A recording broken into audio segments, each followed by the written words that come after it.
Dia terceiro ano, como vocês estão? Eu espero que todos vocês estejam muito bem. Hoje nós vamos de população humana. Vamos lá?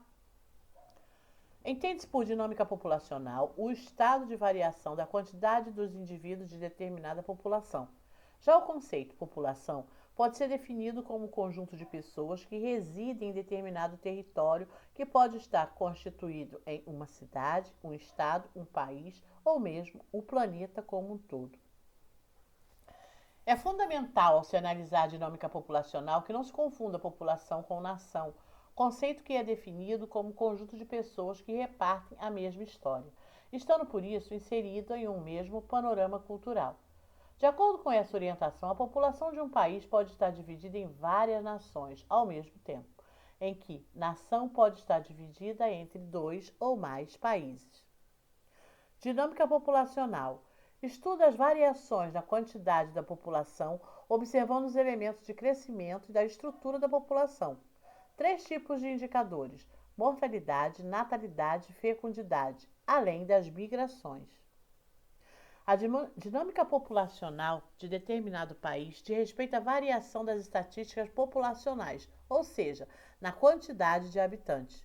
E como você já sabe, população é um conceito utilizado para designar a, a quantidade de habitantes de determinado território que apresenta uma dinâmica e estrutura da população brasileira, que varia de acordo com que é o conjunto de características socioeconômicas e históricas.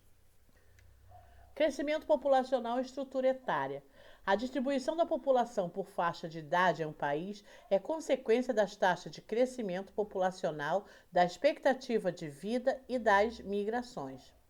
A população é geralmente agrupada em três faixas etárias: jovens, de 0 a 17 anos, adultos, de 18 a 64 anos e idosos, acima de 65 anos. Em qual faixa você está? Classificação. Tal população pode ser classificada ainda segundo sua religião, nacionalidade, local de moradia, se é urbano ou rural, atividade econômica, se é ativa ou inativa, e os seus respectivos comportamentos são objeto do denominado indicadores sociais.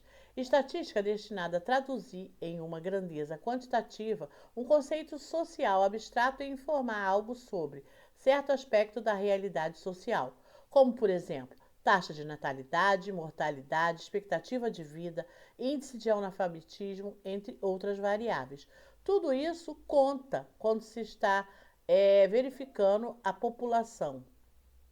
Nos países desenvolvidos, a estrutura etária é caracterizada pela presença marcante da população adulta e de uma porcentagem expressiva de idosos, consequência do baixo crescimento vegetativo e da elevada expectativa de vida. Essa situação tem levado a reformas sociais, particularmente no sistema previdenciário, em diversos países do mundo, já que o envelhecimento da população obriga o Estado a destinar boa parte de seus recursos econômicos para a aposentadoria. Aqui um exemplo de população. Olha, é muita gente. Nos países subdesenvolvidos, os jovens superam o adulto e o idoso, consequência do alto crescimento vegetativo e da baixa expectativa de vida. Essa situação coloca o país subdesenvolvido numa situação de desvantagem, particularmente os pobres que possuem famílias mais numerosas. Sustentar um número maior de filhos limita as possibilidades do Estado e da família em oferecer uma formação de boa qualidade. Coloca a criança no mercado de trabalho, reproduz o círculo vicioso da pobreza e da miséria, ao dificultar a possibilidade de ascensão social futura. No caso do Brasil e de outros países classificados como emergente, a proporção de jovens tem diminuído a cada ano, ao passo que o índice da população idosa vem aumentando. Essa é uma das razões das mudanças recentes do sistema previdenciário social, com o estabelecimento de idade mínima para aposentadoria e de teto máximo para pagamento do aposentado. Pirâmides etárias são representações gráficas, histogramas, da população, classificada por sexo e idade. No eixo vertical, Y, estão indicadas diversas faixas etárias, enquanto que no eixo horizontal, X, está indicada a quantidade de população. As barras da esquerda representam a população masculina e as barras da direita representam a população feminina. Aqui, ó, a diferença é da população. Cinza, homens, rosa, mulheres, tá? Então, olha aí como que fica essas pirâmides etárias. A forma da pirâmide está associada ao nível de desenvolvimento do país. As pirâmides com forma irregular, topo largo e base estreita correspondem aos países com predomínio de população adulta e população envelhecida. Caso de países desenvolvidos que atingiram ou estão próximos de atingir a fase da estabilização demográfica.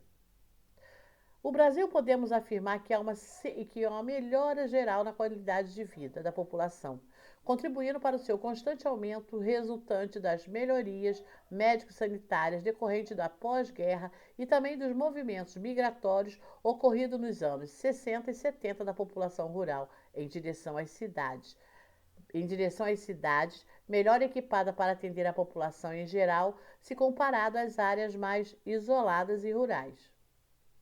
Ao mesmo tempo em que a qualidade de vida melhora, há uma diminuição na taxa de fecundidade dos brasileiros, muito devido à participação efetiva da mulher no mercado de trabalho. Talvez não seja o único fator, mas é certamente o mais importante para explicar uma considerável mudança na pirâmide etária nacional. A pirâmide etária nacional, olha só, ela está com os mais idosos lá em cima e os mais novos embaixo. É provável que já tenha ouvido aí falar em alguma reportagem ou artigo científico, ou até mesmo visto nos jornais televisivos, o termo indicadores de saúde, sendo frequentemente utilizado para explicar os avanços que tivemos nessa área ao longo do tempo. Indicadores de saúde. De acordo com a Organização Pan-Americana de Saúde, OPAS, os indicadores de saúde são medidas ou sinalizadores que contêm informações relevantes sobre determinados atributos e dimensões do estado de saúde, bem como, de maneira geral, do desempenho do sistema de saúde.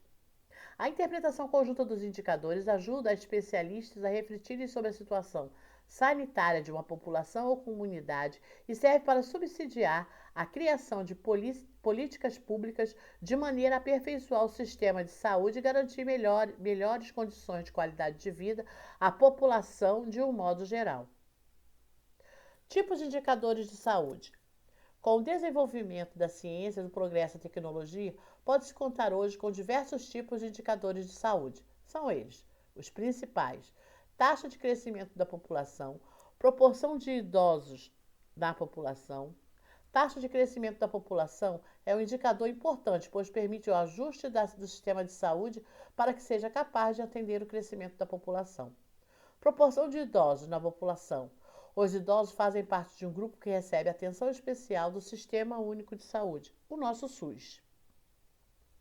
Os indicadores de saúde assumem nesse contexto papel de grande importância porque, como já sinalizado, servem de subsídio para a criação de políticas públicas, ou seja, funcionam como fundamento para se aprovar projetos e programas nas casas legislativas, de maneira assim a beneficiar a população, sobretudo as classes mais carentes. Além disso, são importantes porque acaloram o debate público, garantindo assim relevante espaço ao cenário social e nas discussões políticas. Aqui outra pirâmide, tá? Aqui os diversos tipos, né, de populações.